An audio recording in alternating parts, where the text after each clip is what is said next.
رمضان کا مہینہ تو پورا معافی کا مہینہ ہے کہ دوزخ کے دروازے بند ہو جاتے ہیں، جنت کے دروازے کھول دیے جاتے ہیں، شیطان قید. آپ دیکھتے نہیں نمازی کیوں بڑھ جاتے ہیں رمضان شریف میں؟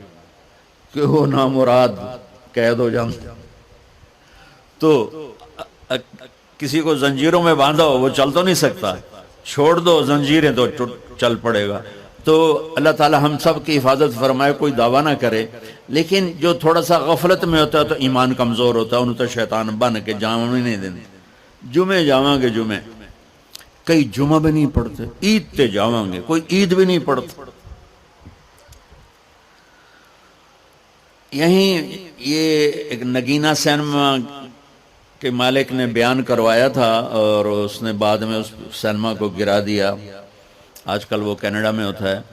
تو وہ سینمے کا جو تھا نا مینیجر، وہ میرے پاس آیا، کہا مولانا آج میں پہلی نماز پڑھی ہے. وہاں ہم نے مغرب کی نماز پڑھی. اس کے بعد بیان ہوا. بیان کے بعد وہ اتنا ہنگامہ ہوا کہ رش بہت تھا تو وہاں نماز پڑھی نہیں جا سکے. ہم نے کہنے لگا میں چل رہا تھا میرے ساتھ ساتھ، مولانا آج میں پہلی نماز پڑھی. میں نے کہا کیا مطلب؟ کہا جی یہی کہ آج زندگی دی پہلی نماز پڑھی. ہوگا راؤنڈ اباؤٹ 40-45 سال کا. میں کہا پہلی نماز؟ ہاں جی پہلی نماز. جمعہ پڑھے؟ نہیں کدی نہیں. عید؟ نہیں کدی نہیں. آج پہلی نماز تھوڑے پیچھے پڑھی ہے.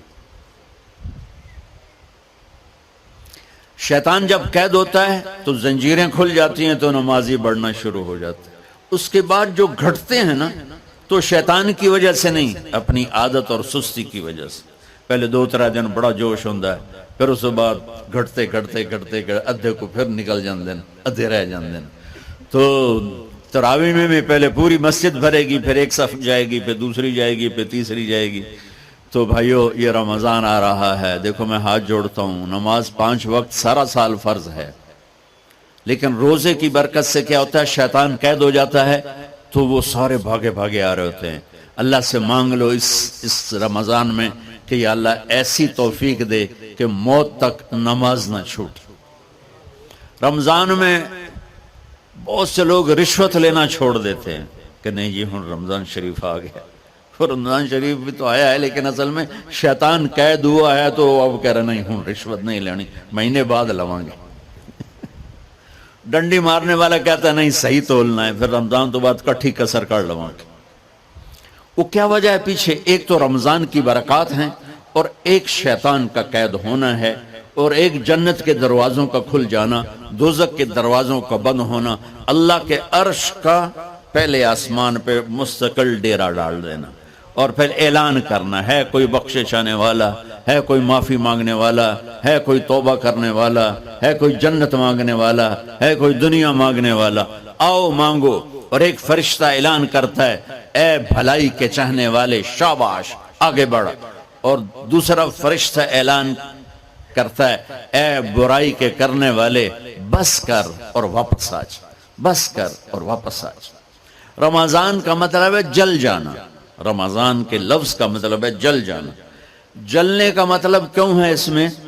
کہ رمضان میں اللہ سارے گناہوں سے اپنے بندوں کو پاک کر دیتا ہے اور ان کے گناہوں کو جلا دیتا ہے، جس سے وہ پاک ہو کر سونا آگ میں جل کے خالص ہو کے باہر آتا ہے. روزہ رکھنے والا بھوک کی آگ میں جل کے خالص ہو کے باہر آ جاتا ہے، اللہ اس کے سارے گناہ معاف فرماتا ہے.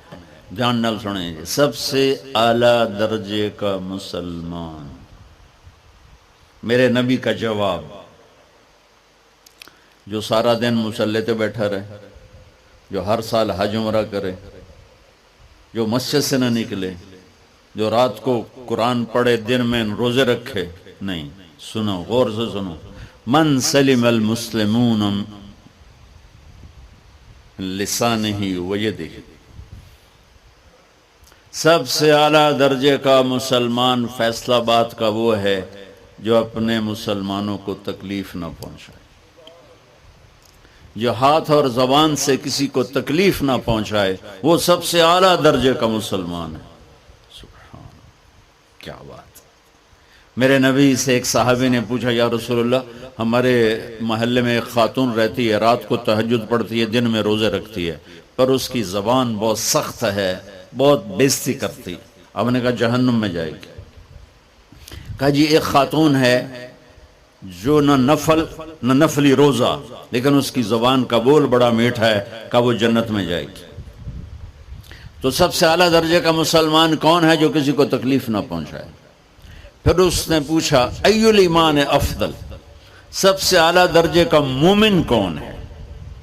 تو آپ نے فرمایا حسن الاخلاق، جس کے اخلاق اچھے ہوں وہ سب سے اعلیٰ درجے کا ایمان والا ہے. کیونکہ تکلیف نہ پہنچانا اخلاق کی ایک صفت ہے، اور اخلاق کی بے شمار اقسام.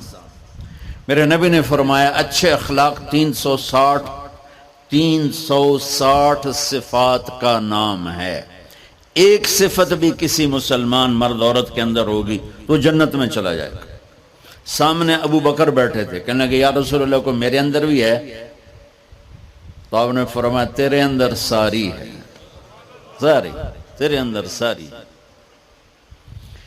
تو ابتدا بھی بتا دی، انتہا بھی بتا دی. اور عبادت بھی مسلمان کو اخلاق تک پہنچاتی ہے. اب سنو قرآن سے، اللہ تعالیٰ انسان کسے کہتا ہے؟ ایمان والوں کو. ان الذین کفروا من اہل الکتاب والمشرکین فی نار جہنم خالدین فیہا اولئک ہم شر البریہ. سب سے بدترین مخلوق وہ ہے جو اللہ کو نہ مانے، جو اللہ کے دین کو نہ مانے. آپ نے کہا وہ سب سے بدترین مخلوق. تو لا الہ الا اللہ محمد رسول اللہ ہمیں انسانیت میں داخل کرتا ہے. انسان ہے ہی وہ جو لا الہ الا اللہ محمد رسول اللہ کا کلمہ پڑھتا ہو میرے رب کے نزدیک. نماز کیا ہے؟ نماز کیا ہے؟ بول بھائی. ہاں، میرا اللہ کہتا ہے ان الصلاۃ تنہا. اب آئی نہیں چل رہا.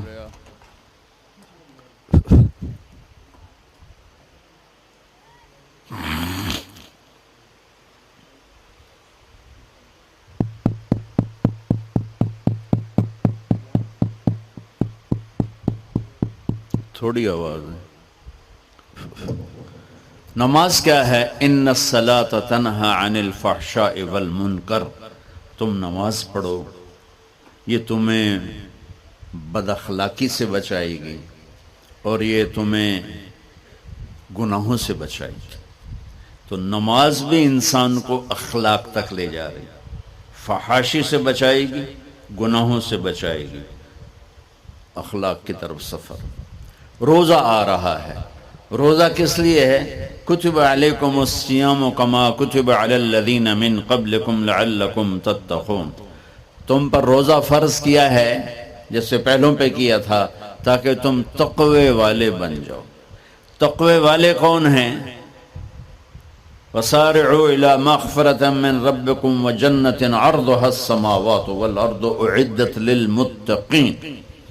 کہ میرے بندو دوڑو جنت کی طرف جو تقوی والوں کے لیے. متقی کون دن تقوی والے یا اللہ کا؟ الذین ينفقون فی السراء والضراء کا، جو میرے نام پہ سخاوت کرتے ہیں، چاہے تنگ دست ہوں چاہے پیسے والے ہوں، چاہے تھوڑا مال ہوئے چاہے زیادہ مال ہوئے، وہ میرے نام پہ خرچ کر دیں. الکاظمین الغیظ، جو غصے کو پی جاتے ہیں. والعافین عن الناس، اور جو لوگوں کو معاف کر دیتے ہیں. اللہ تعالیٰ کہہ رہا ہے یہ تقوی والے ہیں. تو روزہ بھی اخلاق پہ لے جا رہا ہے. فمن فرض فیہن الحج فلا رفث ولا فسوق ولا جدال. میرے رب نے کہا حج کا ارادہ کر لیا ہے تو زبان کی گندی، زبان کا گندا لہجہ اور زبان کے گندے بول سے بچو، لڑائی سے بچو، گناہوں سے بچو. تو حج بھی میٹھے بول پہ لا رہا ہے، لڑائی سے بچنے پہ لا رہا ہے، نافرمانی سے بچنے پہ لا رہا ہے. خذ من اموالہم صدقۃ تطہرہم وتزکیہم بہا وصلی علیہم. میرا رب فرما رہا ہے میرے محبوب ان سے زکوٰۃ لیں اور ان کو پاک کریں اور ان کا تزکیہ کریں، ان کو ایک اچھا انسان بنائیں۔ زکوٰۃ ہو اخلاق بنتے ہیں، روزہ ہو اخلاق بنتے ہیں، حج ہو اخلاق بنتے ہیں، نماز ہو اخلاق بنتے ہیں، کلمہ ہو انسان بنتا ہے۔ یہ اتنا زور کیوں دیا ہے اخلاق پر کہ میرے بھائیو، اچھا معاشرہ جو وجود میں آتا ہے وہ ایک دوسرے کو معاف کرنے سے وجود میں آتا ہے۔ مسجد نماز کے لیے ہے، اور نماز ایک انفرادی عمل ہے جو کر کے میں گھر چلا جاتا ہوں، دفتر چلا جاتا ہوں، پڑھوں نہ پڑھوں، نہ پڑھنے کا گناہ مجھ پر، پڑھنے کی نیکی مجھ پر۔ لیکن اگر میرے اخلاق برے ہیں، روزہ میری چیز ہے، رکھوں اجر، نہیں رکھوں پکڑ، زکوٰۃ دے دوں اجر نہ دوں پکڑ، حج کر لوں اجر نہ کروں پکڑ۔ صرف میری ذات سے کے گرد ہے نماز بھی، روزہ بھی، حج بھی، زکوٰۃ بھی۔ لیکن برے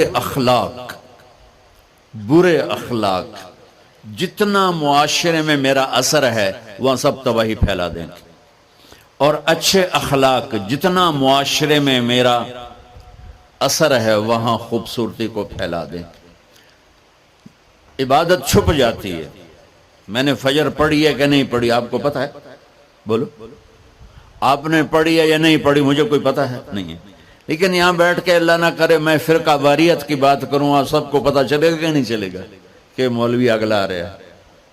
اور یہاں بیٹھ کے میں محبت کی بات کروں تو آپ کو پتہ چلے گا کہ نہیں چلے گا کہ یہ محمد مصطفیٰ صلی اللہ علیہ وسلم والے اخلاق بتا رہا ہے؟ تو اخلاق چھپتے نہیں، برے ہوں یا اچھے ہوں ظاہر ہوتے ہیں۔ اور سب سے زیادہ اس آدمی کا خاندان، جس آدمی کو بدتمیزی کی عادت ہے وہ بیوی کے دل کو برباد کر دے گا، ماں باپ کے دل کو برباد کر دے گا، اولاد کو برباد کر دے گا، دوستوں کو، نوکروں کو برباد کر دے گا۔ اس کے نوکر سامنے کہیں گے میاں صاحب، شیخ صاحب، سیڑ صاحب، خان صاحب، اتھے جا کے گالی کڈھن گے۔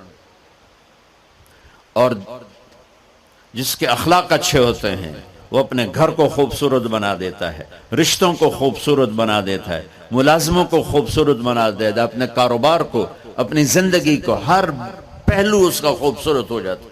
اچھے اخلاق لباس کی طرح ہیں جو میرا ہر عیب چھپا لیتے ہیں، اور برے اخلاق ننگے آدمی کی طرح ہے جس کا ہر عیب سامنے آ جاتا ہے۔ اور اللہ کی رحمت اتنی طاقتور ہے کہ میرا رب فرماتا ہے، یہ تو میں نے 5 غلطیاں بتائی ہیں، لیکن میرا رب فرماتا ہے میرا بندہ میں تجھے عمر بھی دیتا ہوں، طاقت بھی دیتا ہوں، تو اتنے گناہ کر کے زمین فیصل آباد کی سے اٹھا کر آسمان کی چھت کو لگا دے، سوری دنیا گناہ گار ہو جائے نا تو آسمان کیا چاند تک بھی گناہ نہیں جا سکتے۔ اور میرا اللہ کہہ رہا ہے ایک مرد عورت اتنے گناہ کرے کہ آسمان کی چھت کو لگا دے، پھر صرف ایک دفعہ مجھے کہے یا اللہ معاف کر، تو میں سارے ہی معاف کر دوں۔